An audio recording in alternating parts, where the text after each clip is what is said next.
একদম বাঙালিয়ানা পরিবেশে খাবার দাবার সত্যি ভীষণ ভীষণ ভালো লাগে। আর আমরা যারা বাঙালি খাবার দাবার খেতে ভালোবাসি তাদের জন্য তো এটা মানে ভীষণ একটা কি বলবো আনন্দের বিষয়। তো খাবার দাবার ভীষণই সিম্পল ছিল, তবে আমি মনে করি প্রোডাক্ট যতটাই সিম্পল হোক না কেন তাকে যদি আমরা সুন্দর করে রিপ্রেজেন্ট করে তুলে ধরি তাহলে আমার মনে হয় সেটার গুণগত মান অনেক অনেক অর্থে বেড়ে যায়। তাই আমার মনে হয় যে কোনো জিনিস সেটা হতে পারে নিজস্ব কোয়ালিটিকে বাড়ানোর জন্য তার যে কোনো জিনিসের প্রেজেন্টেশন অনেক ভালো হওয়া উচিত, সেটাই আমাদের চেষ্টা হওয়া প্রয়োজন।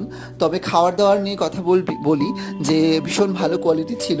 আর সব থেকে বেশি ভালো ছিল মাটনটা অসাধারণ ছিল, সত্যি দারুণ ছিল। তোমরা যারা ট্রাই করোনি অবশ্যই ট্রাই করো। সাথে পায়েস এবং চাটনি ছিল যেটা আরও বেশি অ্যাট্রাকটিভ করে তুলেছিল মেনিউটাকে। তো আমার সব থেকে ভালো লেগেছে ভীষণ রিজনেবল প্রাইসে। তোমরা যারা ট্রাই করোনি অবশ্যই ট্রাই করতে পারো। আর এই ছিল ছোট্ট একটা ব্লগ, আশা করি তোমাদের ভালো লেগেছে। ভালো লাগলে সাপোর্ট করো। Bye bye.